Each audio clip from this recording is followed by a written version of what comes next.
Hi කොහොමද ඔයාලට මේ මං YouTube එකට දාන පළවෙනි වීඩියෝ එක. ඉතින් අඩුපාඩු ඇති. ඒකට සමා වෙන්න ඕනේ. ඉතින් අපි ආ වීඩියෝ එකට. ඉතින් මම දැන් ඔය මුලින්ම කරන්න හදන්නේ මගේ මේසය අස් කරගන්න එක. මම රැට පාඩම් කරද්දි කොහොමවත් මේසය අස් කරනවා. ඉතින් දැන් මේසය අස් කරගෙන ඉන්නවා. රැට පාඩම් කරද්දි ගොඩක් අයට තියෙන ගැටලුවක් තමයි රැට නිදිමත හැදෙන එක. ඉතින් ඒ නිදිමත නැති කරගන්න අපි කරන්න ඕනේ අඩුම තරමේ පැයක්වත් පාඩම් කරලා විනාඩි 10ක්වත් රෙස්ට් එකක් ගන්න ඕනේ.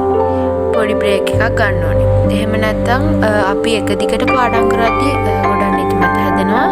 ඒක හින්දා අපි පැයකින් පැයකට විනාඩි 10 ගානේ බ්‍රේක් අරගෙන පාඩම් කරොත් නිදිමත නැති කරගන්න පුළුවන්.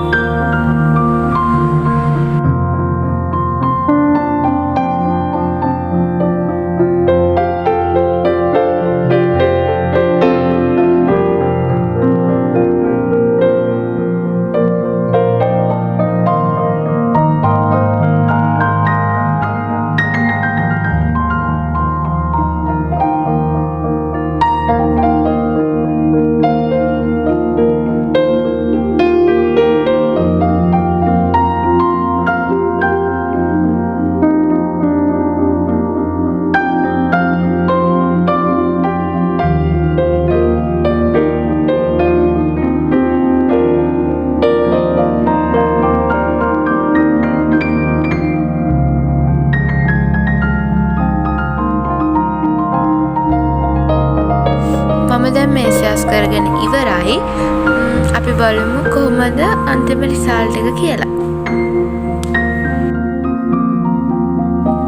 දැන් මම මේසය අස් කරගෙන ඉවරයි. එතකොට මේ තියෙන්නේ මම මේසය අස් කරගත්තට පස්සේ තියෙන විදිහ. ඊළඟට අපි රැට පාඩම් කරන්න පටන් ගමු. දැන් මම පාඩම් කරන ගමන් ඉන්නේ. ඔයාලට මේක බෝරින් වෙන හින්දා මම ටිකක් වේගෙන් දාලා තියෙනවා. ඉතින් ඔයාලා මගේ වීඩියෝ එක බලුවට ගොඩක් thank you. මොකද මේ මගේ පළවෙනි වීඩියෝ එක හින්දා අඩුපාඩු තියෙනවා. ඉතින් ඒ අඩුපාඩු හදාගන්න මාත් එක්ක දිගටම ඉන්න කියලා මං ඉල්ලනවා. ඉතින්